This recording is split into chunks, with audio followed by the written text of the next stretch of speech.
another review. Yeah, we're back. And we're finally back to our gunpla mode, model kit mode. And this time we're featuring the 1:144 Xing Dong Gundam Aerial. So there you have it. There's the box. Let's get rid of the box. And let's focus on our awesome looking kit right here. Let's take a gander at that. This is the 1:144 Gundam Aerial. This is a knockoff. This is a bootleg again. We've seen the brand, which is Xing Dong, recently when they knocked off the Wing Gundam, and here they are back at it with the Aerial Gundam. First thing that we want to discuss right now is the quality of the plastic. The plastic looks great, and it feels wonderful. It doesn't feel cheap. It doesn't feel, what do you call this, like the Yakult plastic from Huion, or a very loose plastic from those other model kit KO builders or KO makers. It is a lot better than, I would say it's a lot better than the Daban. And the colors are just really amazing. I just like the colors on this thing right here. Very reminiscent, if you have built the Dragon Momoko Razor, Age Razor, there is that same tinge of blue right there. I love that blue that they did, and of course the yellow is just really bright. Again, I'm not sure if my camera's doing justice, but the gray on this looks okay. There are some, you know, it's one of the plastic colors that I am very iffy about. If the gray's not that dark looking or sharp looking, I kind of feel like it's cheap. So there are some sections right here, especially this section right here, it feels cheap. The binder for the shield, but the rest it's pretty much okay. I like what they did with the smoky plastic for the clear parts. Shout out to my friend Jigs. He mentioned that for the Bandai one, it's also smoky plastic, but from the pictures that I've seen, especially the ones that he sent, it shows that it's a little more clearer than this. So I guess it's just really something wrong with the translation from the copy or the molding and the plastic that they used for this. Another thing is that I like the effect that they had on this. It really almost feels like a tampograph from a Transformer. It's not a sticker. Really great plastic. And of course, the separation, the color separation is just really fantastic on this kit right here. Overall, I'm just really having a great time with the quality of the plastic of this model kit right here. Go now to the articulation. Articulation wise, you have some really basic movement right here from this. You have some wrist swivels. You have some elbow articulation. You have that. You have some shoulder articulation. You can move it that much, provided that there's that shield that would hinder you from moving it from such an angle. But overall, really great articulation. There is this section right here where it actually exposes that, so you could try to push it more a little. Overall, I think that this is really articulated well, especially this section right here for the waist, and there's a little swivel going on side to side. You can actually do a little ab crunch going on right there. The head, though, you can have, of course, it rotate, but the problem, this is one of the issues, and I'm going to try to point that out, that if you try to move the head, it sometimes snaps off. So that's just really one of the drawbacks. So as good as the plastic it is, it's not a perfect model kit. I mean, it pops off. It's a copy. It's a bootleg. You get what you pay for. Again, don't expect Bandai quality on this thing. For the leg, you can definitely do the splits, although this side skirt right here can be a little hindrance. It could be a little tight, so all you have to do is just really place that in that angle, and then just you could try to move it like so you can do a far more extension on the leg section right there. And another thing is that you can open this so you can have the movement go up, go down the back right there. You can bend it. There is that bend. Love that bend right there. Very sexy. Love it.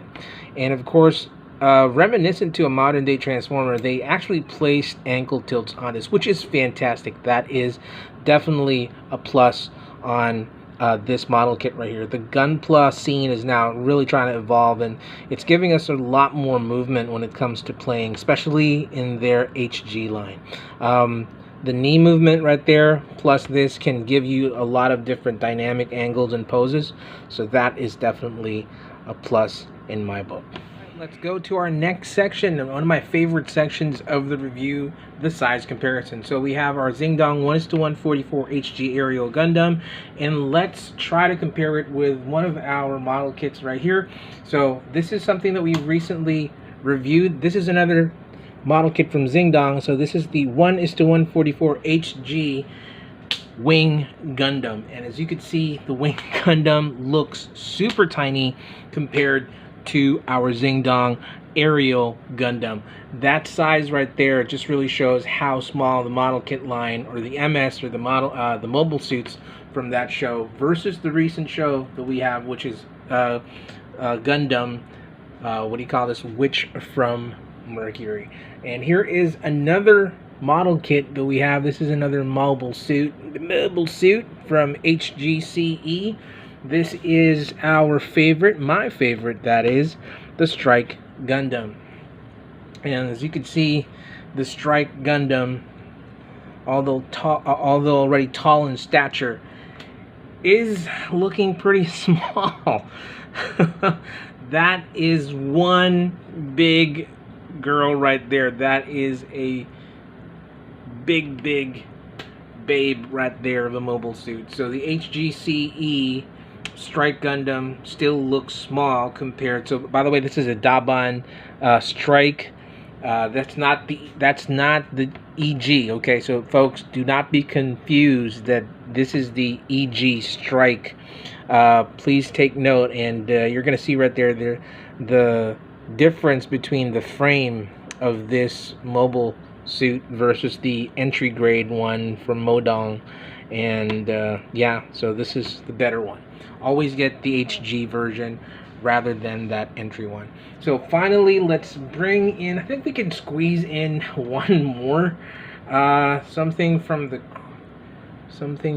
let's try to replace the Strike.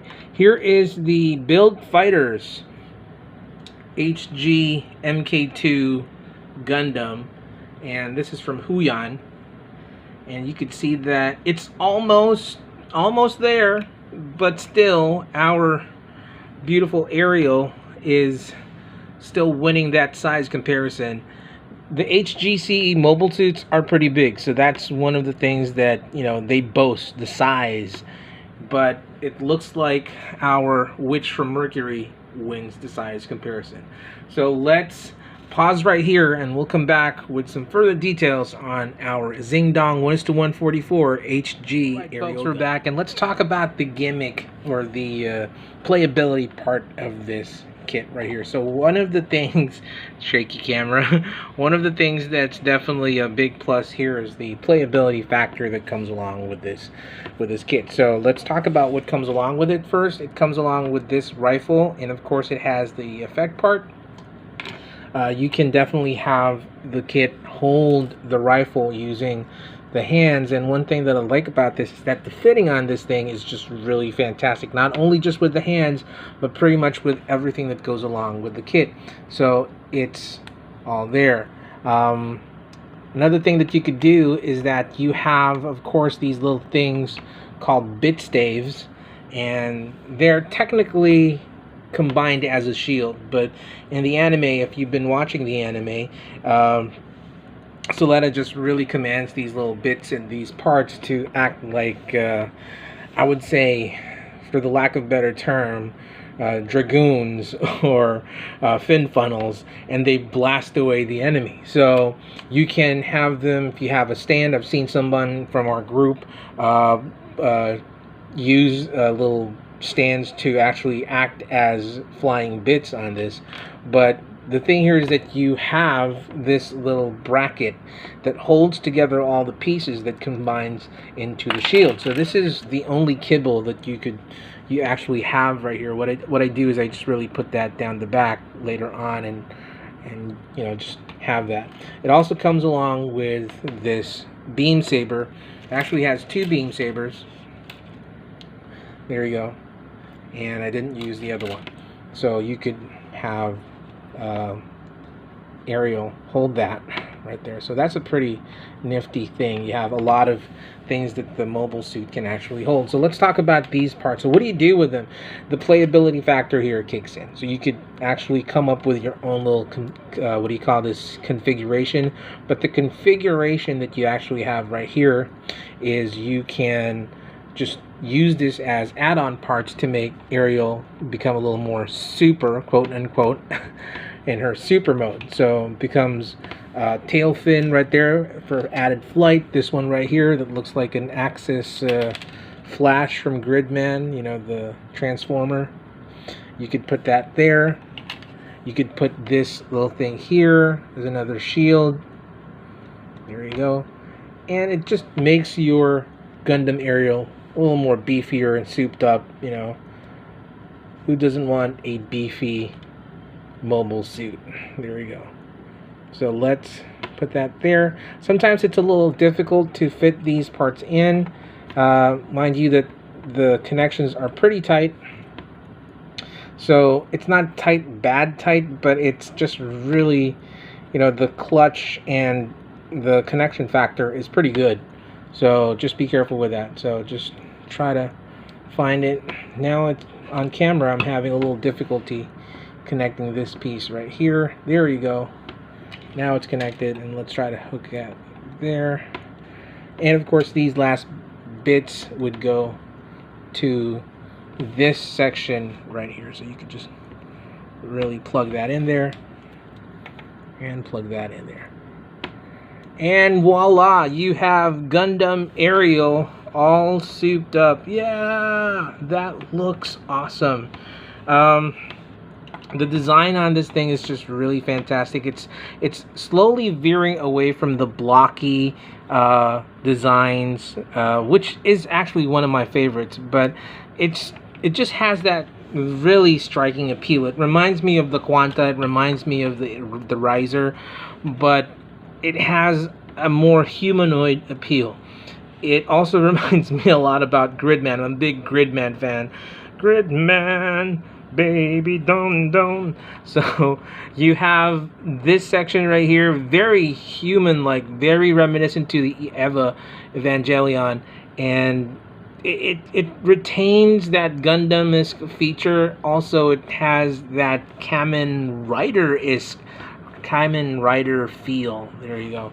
But overall, I'm very much digging what's going on with the route of Bandai and, you know, these model kit KO companies are doing. So that's pretty good. So kudos again to Bandai, because they're the one who designed this, and Xing Dong just really knocked this out of the park.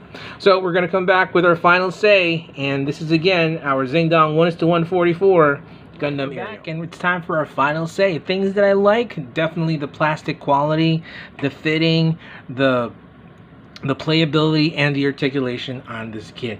Things that I don't like, the stickers are very much terrible. They're absolutely disgusting and horrible. It's not something that I would definitely recommend. There are some minor fitting issues down in the thigh area. There could be a little problem with some fittings with some of the what do you call this, sections down in the toes, but overall they're minor problems. They're not really big of a problem. It's not a loose kit. The fittings are fantastic. The quality of the plastic is great, and I'll definitely buy another Xing Dong 1:144 HG Aerial just to go ahead and upgrade this one or modify it or do a lot of kit bashing. It's perfect for that, especially for the price at around 300 to 400. It's not bad. You're not going to break the bank nor spend an arm and a leg in getting this kit. So overall, if we're going to rate this thing right here, we're going to give it an 8.5 out of 10, and that is a pretty good score for me. I am very happy. I'm a happy camper. I actually had fun building this kit. It wasn't really that much of a problem. But that's pretty much all the time that we have. So if you've been liking our videos, go ahead and click on that subscribe button. Hit on that bell notification. Press the like button right there. Thank you very much for those people that have been subscribing lately. You are the best. We appreciate that. And until next time, so all are one. Peace out. Rock and roll.